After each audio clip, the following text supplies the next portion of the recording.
Welcome back everyone. So I've got this massive parcel today that I'm gonna open. I've got a good idea what it is. Let's have a look, shall we?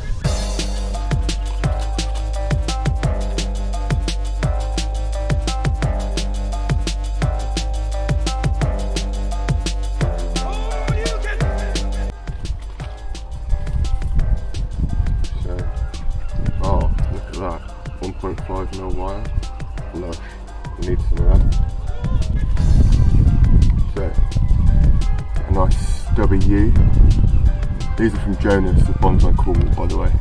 Thanks very much again, mate. So this is a nice stubby U. That's lush. I love that.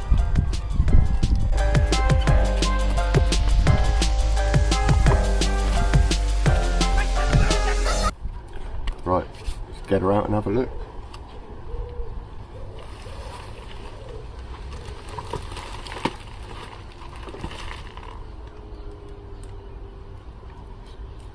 Jonas's first ever Picea, about a year ago I think he said this was.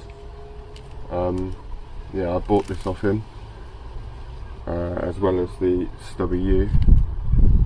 I'm looking forward to messing about with that. Thanks again, Jonas. So there we go, she's all potted up. Let's give you a quick spin. I think I'm going to let it settle for a while before I do anything to it. But yeah, it's a lovely looking tree. And it was, like I said, one of Jonas's very first trees. He said about a year ago, maybe. But yeah, thanks again, Jonas. This is just absolutely beautiful. And this is the stubby U that we got. This was actually my partner's choice. She loves a U, so we'll try and make a small one for her. Thanks again for watching, and don't forget to give us a like, sub and a share, and I'll see you in the next one.